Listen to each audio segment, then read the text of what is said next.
I think I've often felt that I'm a less interesting person to interview than a lot of the people that you've had. I never pretend to have a lot of dramatic inside information that Camelot has really become famous for putting out. So I'm just a lot more pedestrian in my that is such a lot of nonsense. I'm like the well, we could get that on camera. That is nonsense. Are the cameras rolling? I think that you should introduce Rich. Okay. Okay, because you got the deep history here. Deep, very deep. No, yes, I have the deep info on Rich. Spill the beans. The 411. Here we go. As it were. Okay, this is Carrie Cassidy. And this is Bill Ryan. From Project Camelot, and we are here with Rich Dolan, and we are about to do a future talk with Rich Dolan, which will be very interesting.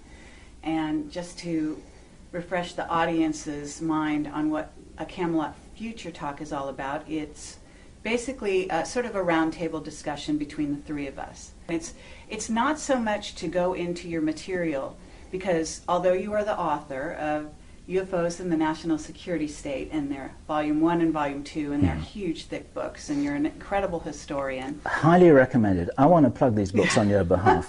Please do. Yeah, yes, I really want absolutely. to. I really want to plug guys. this stuff. They're very, very. It's a wonderful historical document, and possibly in future times it'll be considered one of the most important historical documents of this critical time. Thanks. Yes, I would say it is the quintessential history of UFOs as we know them at this up to the year you ended on, and I'm sure you're off to the next one, right? I am currently working on that third volume, which will take the story to the present day. That's right. Yes. Yeah. Yes. Are you going to be able to catch up with the present day, or is the present day accelerating away from you? Well, who knows? I think that I'll have the third volume done in about 2 years, coincidentally with toward the latter part of the year 2012. Won't that be interesting? Possibly I'll have it finished on December 21st, 2012, for all I know. Good job. Okay, well, I have to say that we're all three extremely verbal, so this is going to be a real challenge to speak one after the other rather than on top of each other, but we're going to try. Let's do our best. So, and it's fun to be with somebody who really is as verbal as we are. So, at any rate, I would like you to give a little bit of your background for the people that will watch this, won't know anything about you, because, you know, the whole Rhodes Scholar finalist type thing, however you say that, and... Yeah, sure. I've, been writing and researching UFOs for a little over 15 years now, since the mid-'90s. Prior to that, I was Mr., academic PhD wannabe. I was working on a PhD in Cold War Studies at the University of Rochester in New York State. At that time, I was focusing on the presidency of Harry Truman, the birth of the national security apparatus that I've come to write about in my later books. In particular, I was doing a doctoral dissertation on Truman and this particular document called NSC 68. In national security, among those historians, it's actually a very well-known Cold War type of document. That was my thing. Prior to that, incidentally, I was a finalist for the Rhodes Scholarship. That was when I was an undergraduate student at Alfred University. My professors encouraged me to apply for the Rhodes, and I made the final cut, so not too bad. That was an interesting experience, incidentally. I did an interview down in New York City. The main woman running that interview was continually talked about how she was a close friend of Henry Kissinger. I'll never forget this. This was back in 1984. Big warning. Oh, big time. Let me tell you, even then I really had a total aversion to anything connected to Kissinger, and it really turned me off. And I've never said this to any other interviewer, but I really think that, in a sense, I torpedoed my own interview. I didn't come across well in that interview. I think I had an attitude to these people, and a lot of it was because of the environment that I found myself within. Suddenly, not knowing everything connected with the Rhodes Scholarship that I learned later, just as a tool of the elite, let's say. Back then, it was just something that I thought I wanted. But being in that environment, I was really turned off. And I didn't give a very good interview, in my own opinion. I didn't get it. Dodged a bullet, maybe. Absolutely. Absolutely. Well, and brought you over to us and to this whole sort of arena that we're in, and probably made you a very, very unique individual out there in the milieu, because a person with your credentials and your sort of methodical way of going about things at the same time, you're a fabulous writer.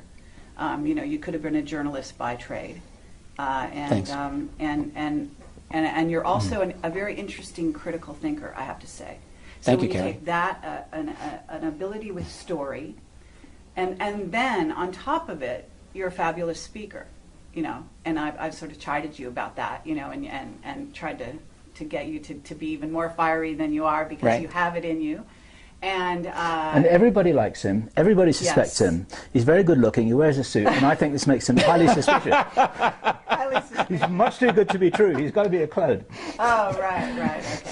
Well, no, I have to say, and you're also, you have an interesting background even beyond that, because I don't know if you want to go into any of that, so I don't want to.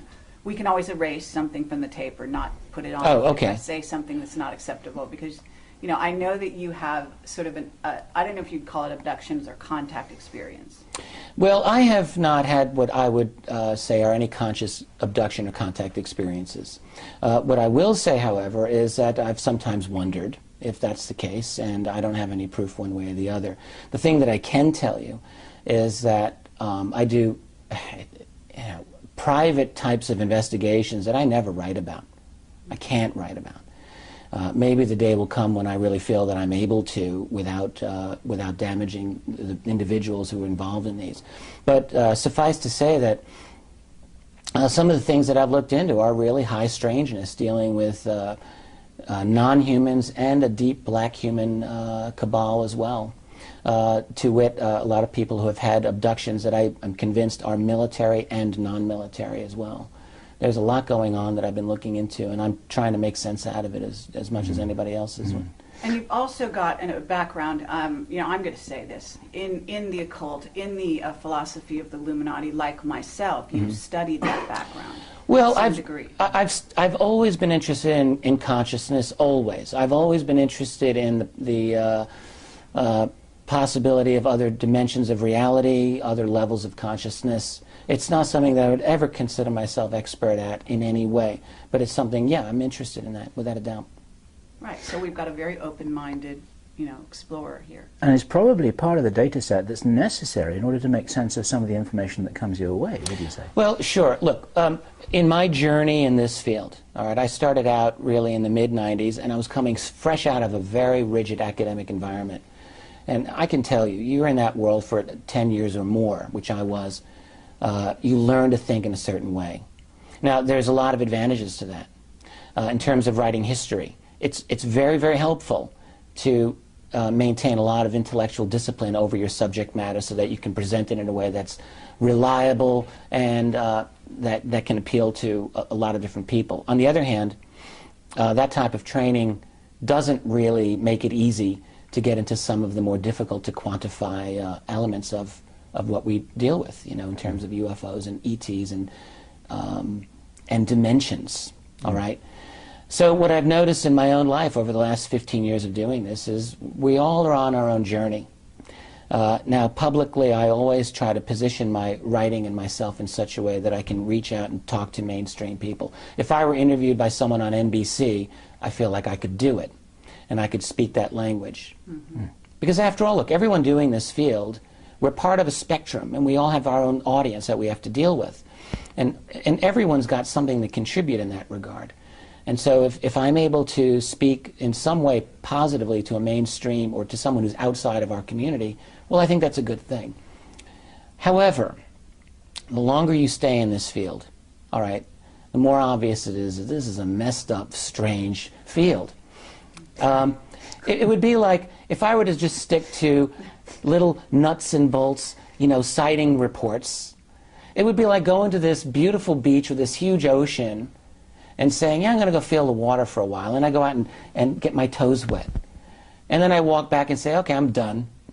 I mean, without just going for a swim. At a certain point, you got to swim in the water. And so I feel that I've done that.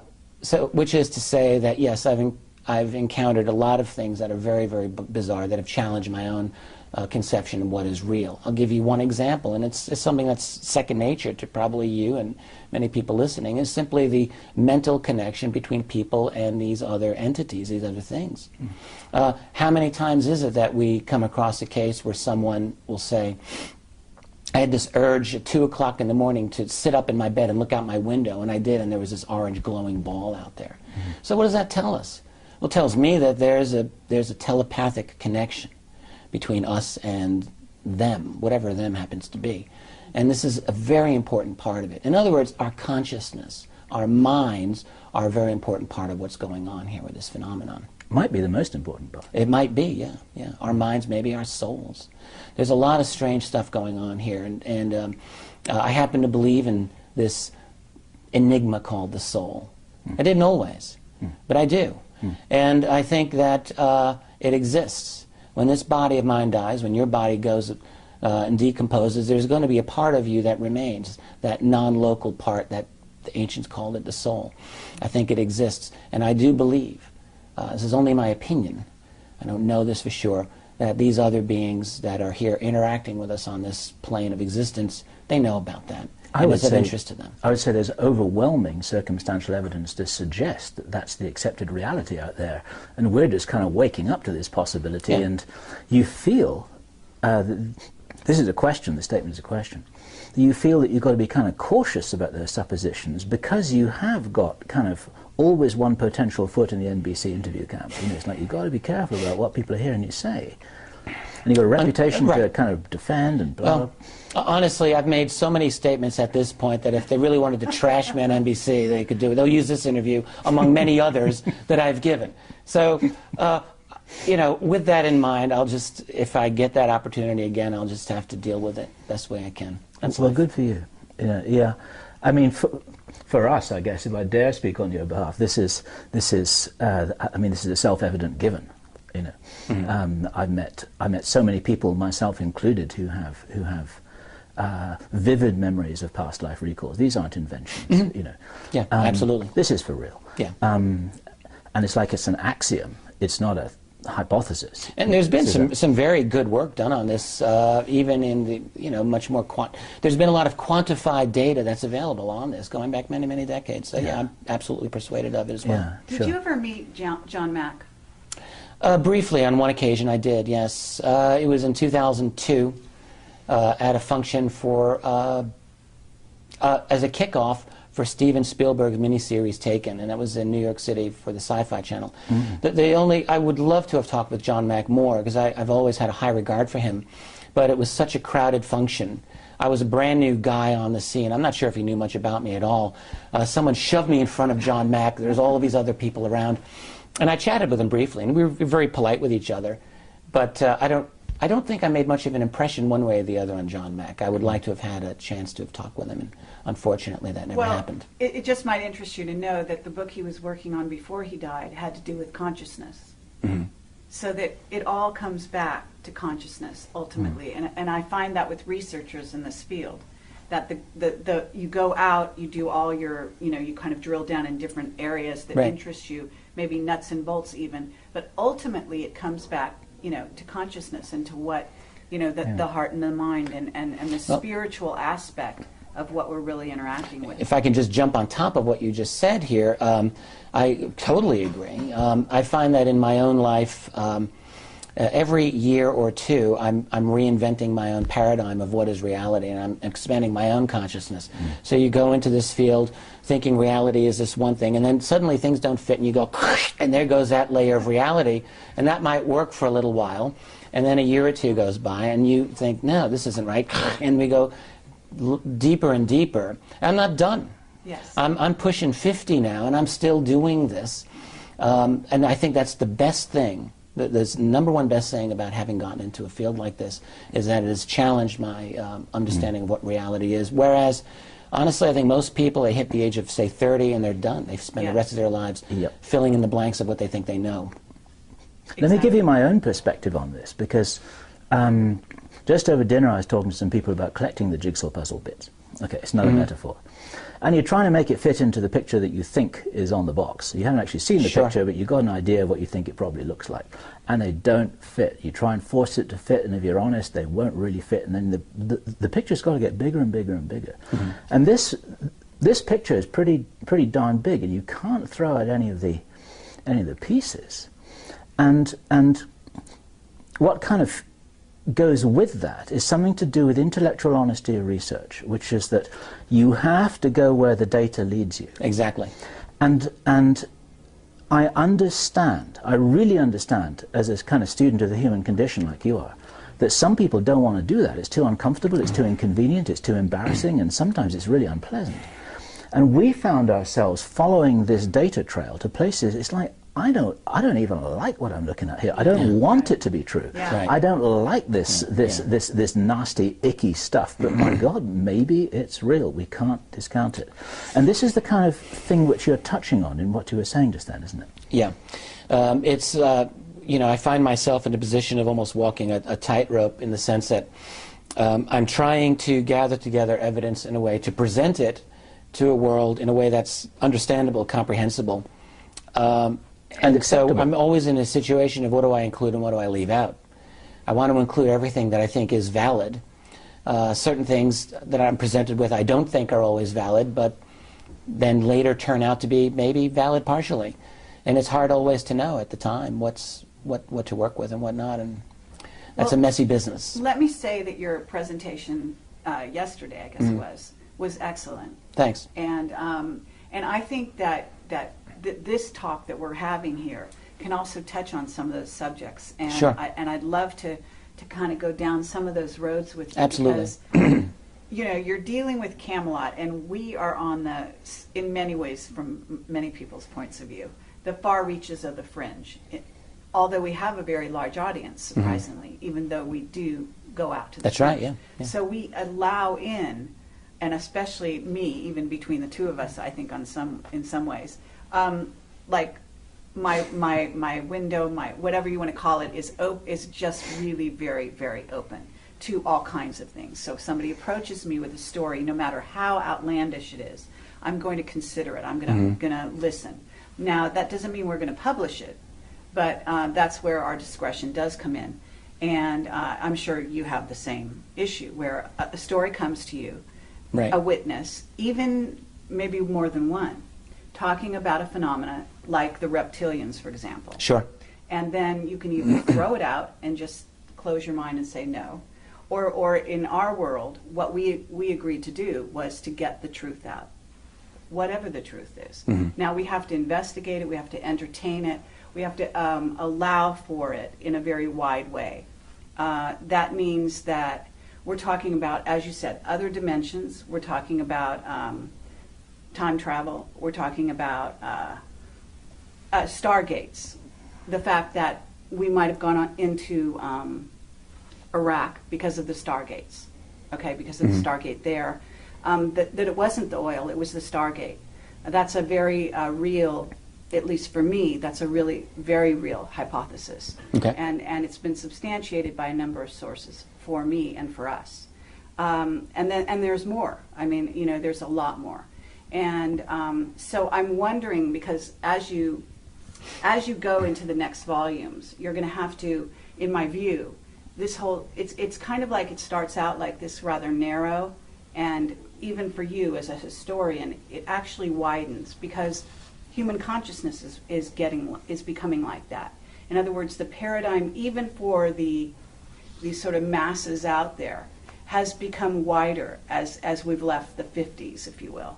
At least in terms of, you know, I understand where you're coming from. Things from that perspective. Well, the way that I would deal with any of these topics of the last 20 years, which is which is going to be the content of the final volume of UFOs in a national security state, my methodology is not going to change in the sense that I will work off of as reliable a body of evidence as I can.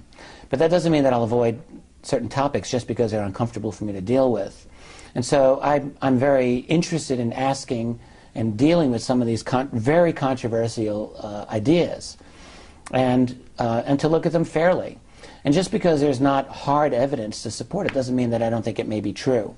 In my last volume of history, I let a lot of stuff hang out. And I don't feel the need. It's not my job as a historian to take my gavel and pound the desk and say, that's true and that's BS. I don't have to do that every time. Sometimes I feel that I'm able to make a judgment one way or the other, and I may put that out, hopefully with a light touch. But a lot of times I just don't know. So the best that I can do sometimes is simply present the best evidence on all sides of it that I can and just leave it. I can't solve every single problem.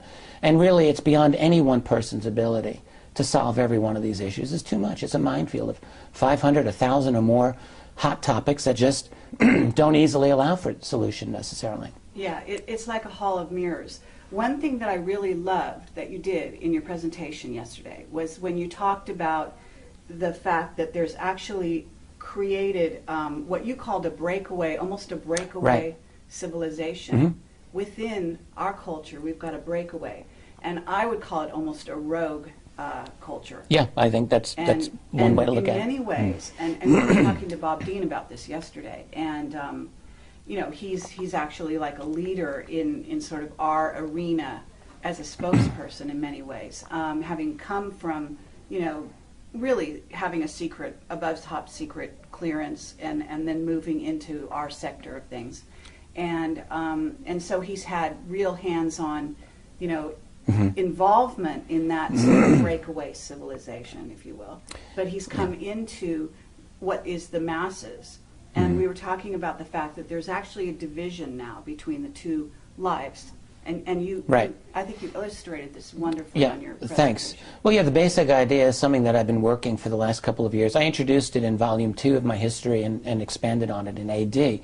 And the idea is really not a complicated one. It's it's based on the idea that if you go back 60 plus years, we've recovered a piece of exotic technology from Roswell or some other crash retrieval, let's just say. You have teams of genius-level scientists looking at this with a lot of money, lots of layers of secrecy, and a lot of time. And so at a certain point, I think we can assume that they're going to have one or more eureka moments where they understand this technology in ways that are going to make a difference. That might mean they can improve integrated circuits or develop fiber optics, but it also might allow them to have breakthroughs that are even more exotic and better than that. Let's say anti-grav or, you know, field propulsion technology. Now, if they make that type of a breakthrough, that might be something conceivably, I think probably, that their superiors would say, you're not going to be sharing this with the rest of the world. That's a little bit too important. Something like anti-grav, for example, would take down the petroleum industry. Poof, there it goes. Because whatever these objects are using to go from point A to point B, it's not petroleum. So that by itself is a world changer, and it would be withheld, of necessity, in the opinions of those people managing this secret. They're not really out looking for the betterment of humanity as a whole. That's a little bit too grand for their scheme. What they want to do is maintain their position vis-a-vis other players. So what would happen then? Let's say that you make a breakthrough in the 1960s on field propulsion and you start to develop your own fleet of flying saucers. Well, the way science works, of course, is that it doesn't just go at a linear thing. It's exponential. It builds on itself.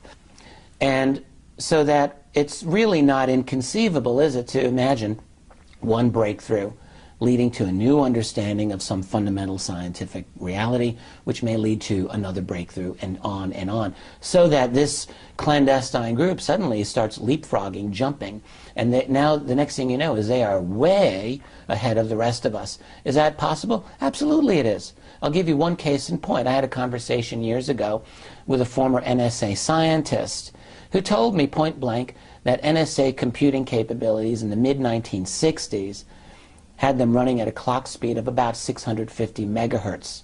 Now today that's chump change, that's nothing. Everyone's got laptops faster than that.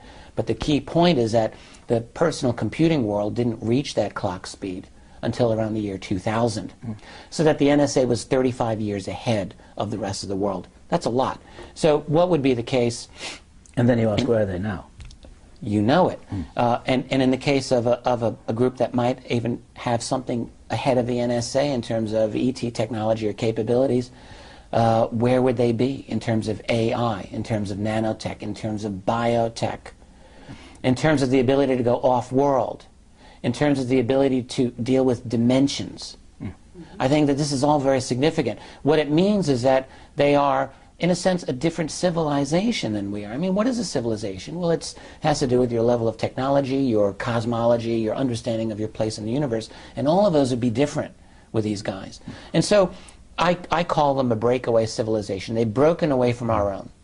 That doesn't mean, by the way, that they never interact with us. I mean, they've got families, they've got reunions, they do their thing, but they also live in this other world. And my theory is simply that the farther ahead they get, very probably the harder it's going to be for them ever to try to bring the rest of us up to speed. I mean, I can see this being the case. Even if you've got sympathetic insiders, and I believe there are, they might be asking themselves, how the hell do you bring in 7 billion other people now who live in this little cartoon version of reality compared with what we've got? How do we bring them up to speed, even if we wanted to? That may not be easy to do. And do we want to? That's one of the bigger questions. Exactly.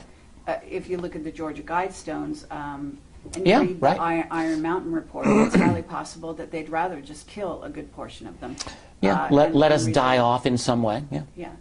In light of that, now that we've kind of painted that picture, right. I want to touch on the idea that we are actually a bridge, that the disclosure that we're involved in, that we are out disclosing, okay, sort of in our way, through these kinds of conferences, through the books we write, through the things, the interviews we do in the case of Camelot, and so on.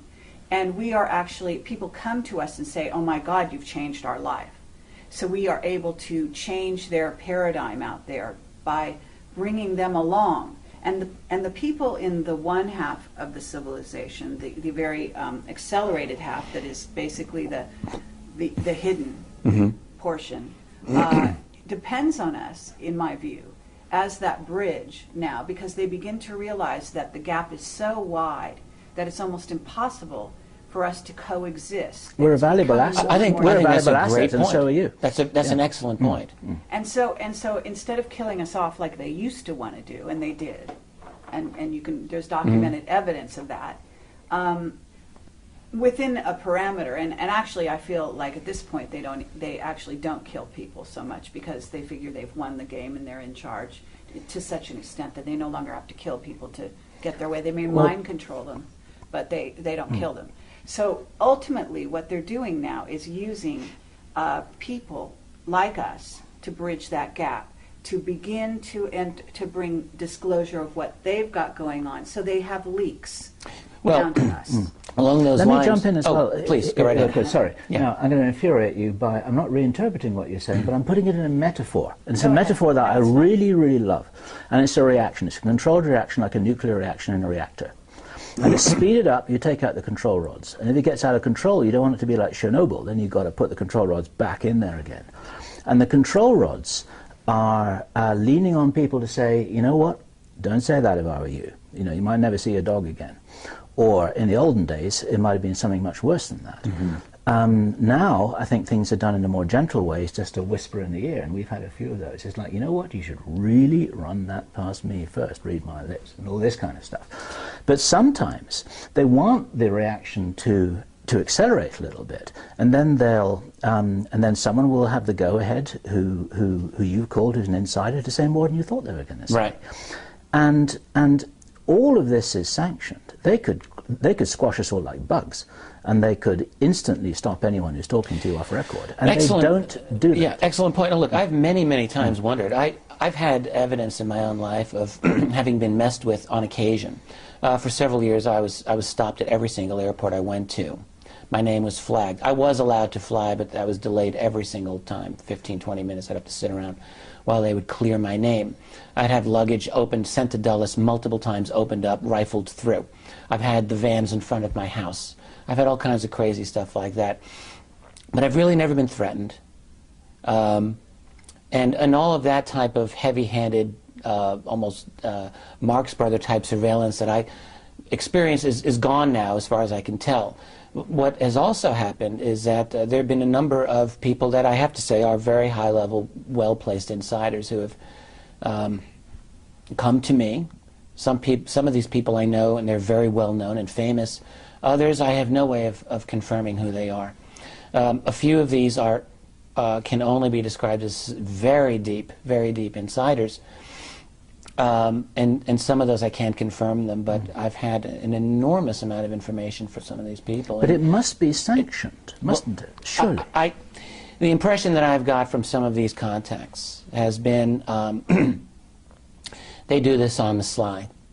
Now that's the impression that they give to me, or they have given to me. And by the way, I haven't heard from this particular group in some months now, and I don't really know what the deal is with them. There were a couple of people who would write to me.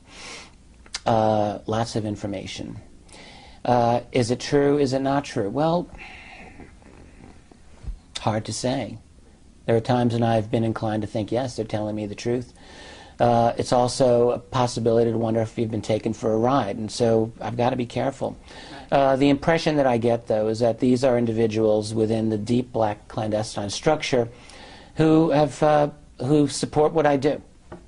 And have decided on a limited basis to give me a little bit of information about the nature of their world. That being said, what I'll say, the scenario is very possibly one in which, let's call it the majestic group, the secret keepers it's not just 12 guys, it's a large, sprawling bureaucracy group that is international, operated not by U.S. DoD funds at all. It's all international money, big-time private money that goes in. They own all the goods. There's also factions involved, as it's come down to me. Human factions and multiple alliances. That's right. All right? Yep. Of human and non-human groups, and who the hell knows who's got a scorecard here to sort all these guys out. I'm not sure that they do, the impression that I get. And also the impression I get is that I call them majestic. I think the majestic group is actually scrambling to try to stay on top of this, to deal with one difficulty after another that is arising in this world due to the intervention of forces that they really cannot control, not all of which are benevolent.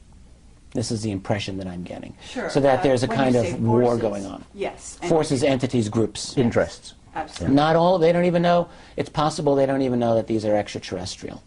I think they're dealing in some way with dimensional forces, dimensional groups. And again, look, this is just how it's been presented to me, and I don't know for sure that this is true. It's just some possibility that I'm looking into. But if that scenario is as it appears to be, it's a wild story, and it's not hard to see why they would want to keep a lid on this in terms of letting the public know about it, because it would be explosive. It would be absolutely explosive. Yeah, if the it's real true. story, when, because when people talk about disclosure, I think it's all very nice and fine for people to talk about little gray aliens that go around, abducting people, and then the military has made deals with them, and they've got some flying saucer technology, and that's it. It's the end of the story. That's simple, right? And, yeah, very simple. That right. Could be disclosure. That may be all they're prepared to say.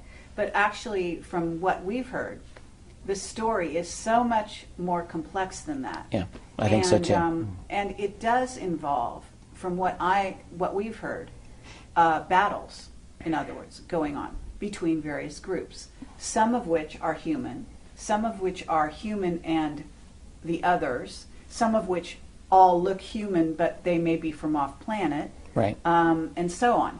And I mean, the mixtures of groups is really complex. And there are also aspects where they may not have all the information themselves, they may have unanswered questions, they may not understand it, they may be freaked out. And one of the problems with the so-called presidential press conference where he spills the beans is it's pretty hard for the president or for a five-star military general to say, well, you know what, that's a good question, and gee, we just don't know the answer to that. I agree. One of the points that I've tried to make regarding disclosure is, first of all, look, I am and am not a disclosure advocate. I mean, in a way I am, and in a way I'm not. I know full well that disclosure is going to be a very messy, and as I've been lately saying, a very unsatisfying proposition. and it's not going to be fun. Having said that, I think, as I've often said, it's a paradox. It's impossible, but it's inevitable. It's impossible in the sense that the people who've got this secret, I see no motivation at all on their part for giving it up. Why would they? A, you've had this secret in your possession for a lifetime. That's difficult to explain to the world right off the bat. Then you've got the whole tech issue involved. You know, what do you have? What toys do you have that the rest of us don't have? There's going to be a lot of public anger. Then you've got the economic financial picture in which you're replacing petroleum. Because look, after there's a disclosure statement, it's going to take all of 5 minutes for someone to put together the fact that these things don't need petroleum. So what are we going to move on to next? And then there goes the petroleum industry. Just for starters. So what's going to happen? The order of the day is going to have to be stalling for time. Has to be. And so in other words, disclosure is not the end of the game here. The disclosure is the beginning. Exactly. It's the opening shot in the next battle for truth. A president will, let's say it's a president, is going to say, yes, apparently there are others who are here and not all of these objects are ours. Well, then what? How do you deal with abductions? That's going to be really not fun to talk about. And so the best that a president will be able to do in those opening days and weeks, if he's lucky, is to be able to say, we're working on it, we're going to have as open a process as possible, and we're going to make sure that people are safe, and we're going to make sure that we get the answers so that you can know. And then just stall. But the real issue is going to be then, there's going to be lots of angry and inquisitive people, and there'll be a lot of researchers who have been digging into this issue, and you know, people like us will have something to say about it, and guess what? A lot of people will be listening. And so the issues are going to get on the table really quickly. Sure. And sorting it all out is going to be a massive battle royale, and we'll also be possibly in a very unsatisfactory position of being able to know for sure that there are other beings that are here, but not being able to just pull them and put them on a podium and subject them to questions in a Camelot interview. Wouldn't it be great to have one of them on here? That may not be possible. And so we're not necessarily going to be in a position where we can satisfy all of our questions. And this could go on for years. It could go on for generations. Well, there's also the idea that if you think about it from the point of view of them, whoever they are, and all the different aspects of who they are, you could imagine that it's kind of like stars standing behind a stage and vying for who gets to go out on stage first. Because if you think about it, why do the Andromedans want to let the Pleiadians out on stage first? Maybe they get along and that's okay, but I don't think that the Greys are going to be so happy about that. And then what about the Reptilians? Right. And what if one of those groups wants to stay backstage and the other group wants people to know about them because they actually have to consider that that group is a threat? Right. And that's where you get into this whole sort of craziness. And then there's also the other aspect, which is that, from what I understand, various aspects, for example, of the military have been aligned with various different races already.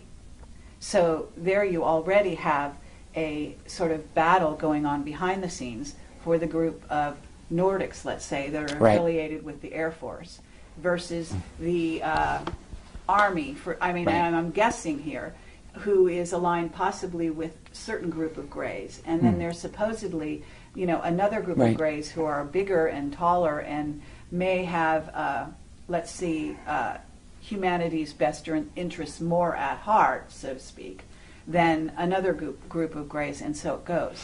So and this kind of discussion, it's not like it's not already been out there. And we do have movies about ETs and various kinds of ETs. We do have V on the television right now. Right. And to me, this is one of the best scenarios in terms of the possible ways that this could actually fall out. Okay? Because this is where you get a group that seems so congenial, that they're such good guys, and wouldn't that be the great way to keep the peace? And then Childhood's End by Arthur C. Clarke, which addressed all these issues, from the point of view of a guy who, from Hoagland's point of view, actually knew what was really going on. I see, yeah. Well, what you're also bringing up, which is an important point, is how would a disclosure event affect these other beings? And another thing that comes to mind is simply, would there be contingency plans in place? There have to be, to deal with disclosure. And would that mean a quick military-type action by one group against another? Is that a possibility? I mean, what the impression that I've sometimes gotten from various sources that I've talked to is that there is possibly a kind of clandestine war going on. This is something that just recently John Alexander adamantly denied, and in which I disagree. But so if there is, then a disclosure would have a key effect on those relationships, and yeah, things could get really ugly really fast. The only reason it's going to happen anyway, despite all the difficulties, look, it's not hard to see why the powers that be would say, this is such a mess, let's just keep things nice and tight and quiet the way they are. It's not hard to see it. The problem, though, is that the greatest variable in this entire equation isn't the secret keepers, and it's not these other beings, it's us. We are the variable. We as a society, as a species, because look at us, man, it's 2011. It's not 1991, and it isn't 1971. We are going like this, right. All right? And what are we going to look like in another 20 years? 40 years? Good Lord, man. We're going to have a world in which AI is going to be ubiquitous and strong. Computing into, your personal computer might have an IQ of 500 or 1,000 for all we know. And it won't need coffee to get its mojo going in the morning, and it won't need sleep. It'll be able to pull any bit of data off the web, bam, like that. We ourselves may have nano chips implanted to enable us to communicate with the web. What are we going to be like? And then there's biotech in general, genetic modification. In that scenario, in that world, all right, here's the thing that's become very obvious to me. These other beings, see, they've got to know this. They know that we're about to leap right into their world. Absolutely. And so that they've got to be interested in us supremely right now, knowing this. And so that we're going to be in the position within 20 years, I think it has to be the case, where we're going to have this capability of detecting just exactly who they are.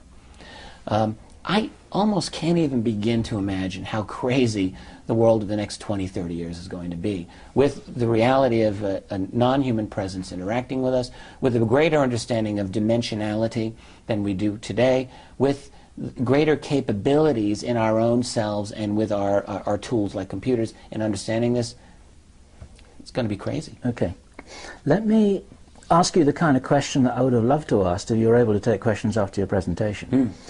And I'm not a negative guy, and I'm not a devil's advocate by natural persuasion, but some people watching this would want us to ask these questions. Okay. Is it possible that the level of complexity that we could be crashing into could be another whole level of deception, like the kind of macro scale version of the military saying, you know what, those Roswell, it was top secret crash dummies, that kind of thing. There are various ways that this could happen. So, well, can you be more specific? So, like, what kind of scenario are you referring to? Okay, right. If I was a Pentagon general with a really nasty, controlling, evil intention, I would think, you know what?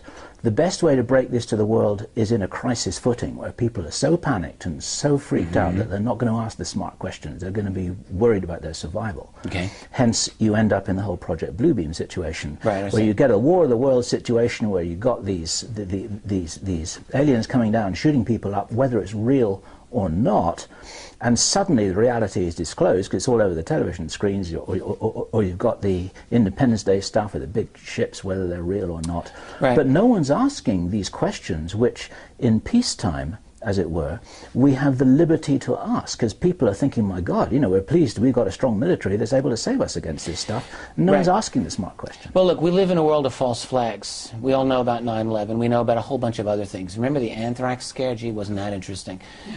We live in a world in which we are lied to and manipulated. And so in terms of scaring the hell out of the public in order to create a global fascist state is something that we have to be very vigilant about. I agree with this. And it also solves the problem. It solves the disclosure problem, you see. Well, sort of. It does and it doesn't. I mean, in terms of Bluebeam, I just want to point out, I did some investigation of Bluebeam as well. There was supposed to be a Bluebeam event, if you recall, on October 13th. I know, it's nonsense. Yeah, it was nonsense, and I said so long before it happened. Good. The origin of the Bluebeam theory was from a guy named Serge Monast, and I looked into his background, and the fact was it's just a load of nonsense, in my opinion. But the theory, as a tactical device to use, it makes strategic military sense that some people might do this. Surely. The question is, getting the details right. So you're going to have to convince the world that there's a hostile alien threat, and they're about to get us. So you're going to have to come up with, presumably, documents. You're going to have to come up with ETs. See, part of the problem is going to be convincing the scientific community about this. All right? And no matter how you put out the disclosure, there's going to be an issue of persuading, say, the National Academy of Sciences, which is a very, very, to call them skeptical on UFOs is a gross understatement. But putting the ships above, all the major cities around the world would kind of close that statement. So which ships? Holograms that are so persuasive. But you wouldn't even. But you wouldn't even have ships. But would persuasive holograms really do the job? Ultimately, we believe they have the craft. Okay, so we know they have superluminal travel now. We know they've got black triangles. We know some of those UFOs that people are seeing are military. Right. They're ours. Okay, whatever ours is. Right. Right. And so, look, they don't even have to have all holograms. They can do a combination of.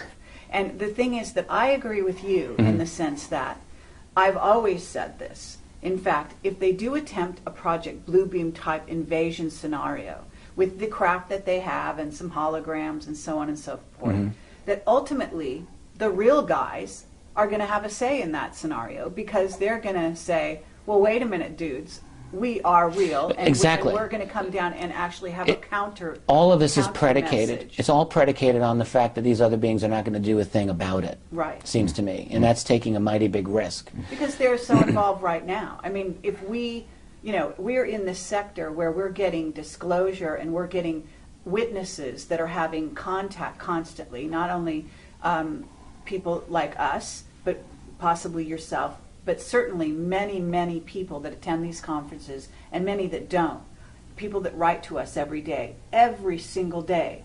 I get emails, all the stories. You wouldn't believe it. It's amazing. I had one woman just come up to me yesterday and say, from Puerto Rico, and say she has a crystal child and that we saved her life because of an interview we did. Because her child was able to see documented on on the screen with us what he was seeing in his real life, and he was having trouble living in that sort of mainstream paradigm in which the world we talk about doesn't exist. So, I mean, that's what we're dealing with. We're dealing with ETs that are actually, they are involved not only with our military, but with us. The way they're involved with us, in some cases, is much more secretive in many ways than even what we understand from the military, because we hear that, Dan Burish says he's working side by side with them, and we've got Henry Deacon who said the same thing. We've got, Bob Dean saying they're walking the halls of the Pentagon. The easiest way for the ETs to influence our society, whatever their intentions are, however many different groups are involved, is to incarnate as us and then play the game from within. I think that's I believe that's what's been happening. That is happening as well. If any of us were non-human looking ETs and we were interested in this society down here and we would want to influence it, well, you'd either want to put your people, get some of those people to work for you, or you would create your own, or you would somehow work to infiltrate that society and manage it, so that when it gets to a point where it might be a real pain in the neck for you to deal with, you're in a position where you've got influence with it or control over it. Your own team on the ground. Right. You've got a whole bunch of sleepers. And I think that this is absolutely a real possibility. Absolutely.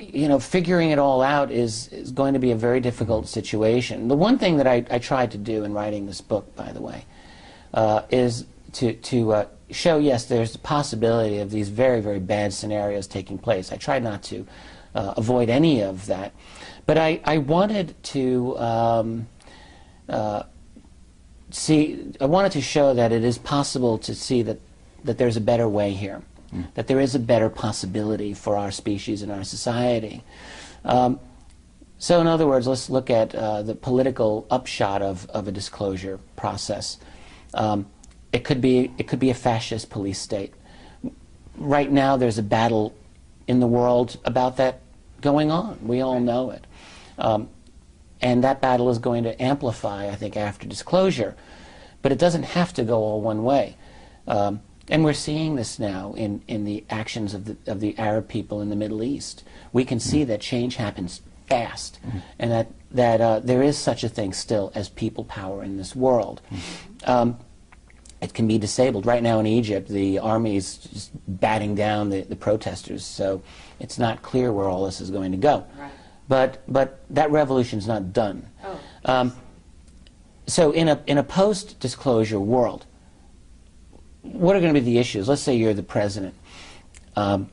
Is it possible that that person, despite the fact that he was put into power by the Bilderberg elite groups, Illuminati, okay, put right into the White House, is it possible that that individual might have a moment where he sits down or she sits down and decides, we have a possibility here for something really positive, in which he or she may want to take on the black budget clandestine breakaway group that has managed this. There will certainly be political pressure to do so, I think. It seems to me that people are very instantly going to be wanting to know how you've kept this secret in place. The structure of secrecy, unless the fascist state comes down, boom, like one heavy curtain, there's going to be a lot of discussion about this structure of secrecy, and there's going to be a lot of angry people. And a president or any leader is going to have to deal with that.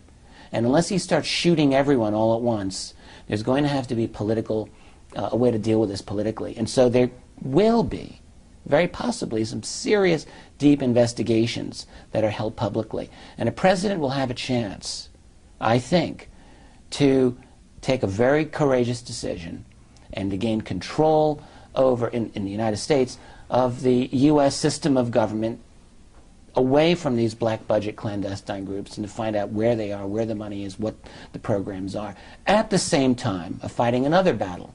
And this other battle will be to coordinate internationally, globally, I would like to see, an open process of cooperation to enable the nations of the world to transition, A, peacefully to a new form of energy, a post-petroleum world, and then B, to find a way to collaborate to meet the challenge posed by these other beings, whether positive or negative in intention. I realize that's asking a lot. I realize that that's so idealistic that maybe it borders on utopian. Maybe that's what it is. And it's assuming that the president makes the calls. It is indeed assuming that. The president, there's no reason to say that a president is going to do that. The president could just as easily follow his corporate international masters and say this is not how it's going to go down. But last thing I want to say, though, is that the voice of the people on planet Earth may not be so easily amenable. All right? Sure. And we're seeing this now in parts of the world today, and it can very well be the case post-disclosure. I support that. Well, I think you also have to keep in mind, though, that disclosure, this thing we call disclosure, which is happening, as Bob Dean says, we are actually have been in a rollout, for the last 20 years, if you will, of disclosure in various ways, movies, films, books, Okay. what we're doing, okay? And you can argue for that. And it's I have a slightly different take on it, but go on. Okay, yes. But it is a rollout of a sort.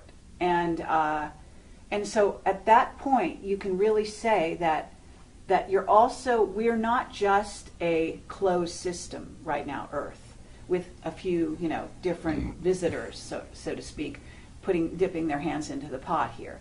We are actually entering as a solar system, a galactic community, but also we have, if you listen to Paul Laviolette and you look at what's happening in terms of the dynamics with the changes on the sun, and the fact that it's a super wave of energy coming towards us, that one of our witnesses, Jake Simpson, said that using superluminal travel, they sent craft out beyond our solar system and actually were able to see this wave coming towards us. Okay? All right. And this was several years ago. So at this point, you could assume that it's almost here. The changes on all the planets in our solar system are well documented at this point by Hoagland and Wilcock and other people scientifically.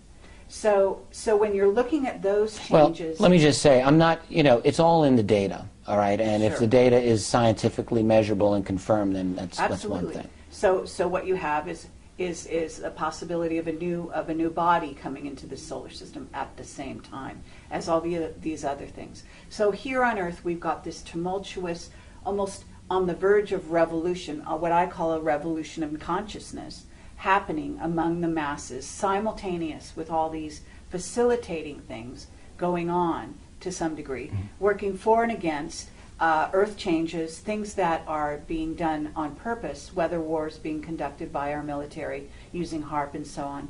There's lots of evidence of that. And so that scenario is it's not simple in terms of just, well, you have a president sitting here looking at the playing field and saying, well, wait, stop there, and let's talk about this.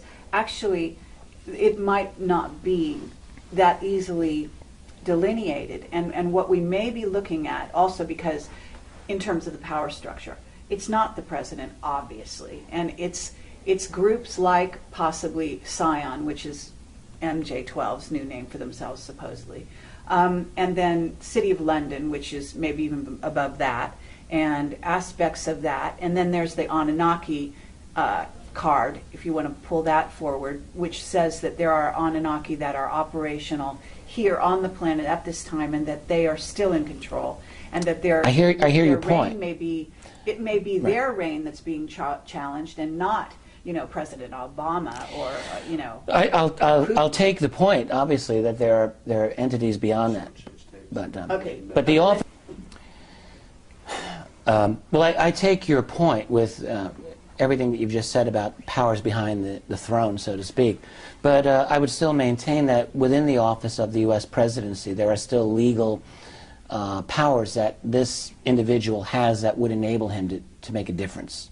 All right, officially speaking, in our world, the office of the president has substantial power. The fact is, we all know that it's been mitigated by all kinds of other factors around it. But that doesn't mean that such power can't be reclaimed. And this is the thing that I would like to see in an after-disclosure world. I'm not saying it's going to happen. The last person who tried to do that might have been Kennedy. I think so. I think we could all agree that John F. Kennedy was taken out for that reason, that he was a real problem to those people.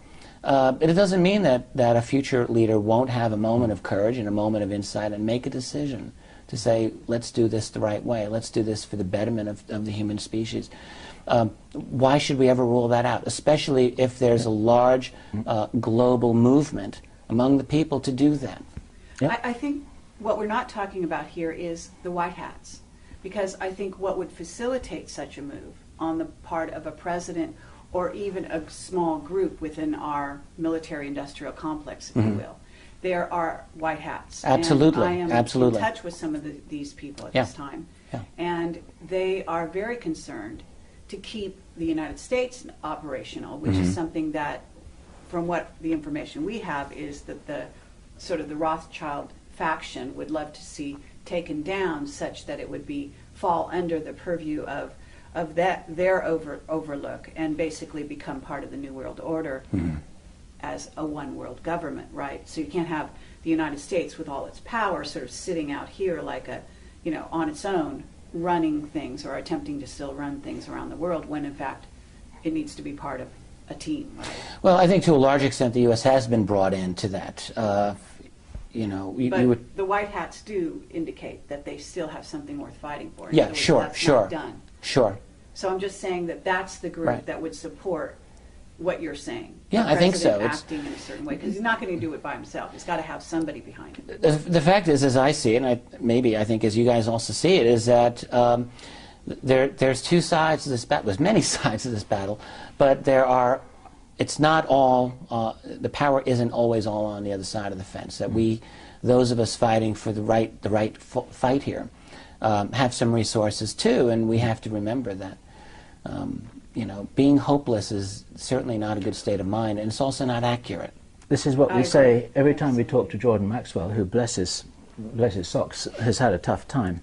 And every now and then he says, you know what, it's all hopeless. And we say, no, it's not all hopeless, otherwise you wouldn't be able to be talking like this. Look, I mean, the human species has gone through a lot of ups and downs, a lot of downs.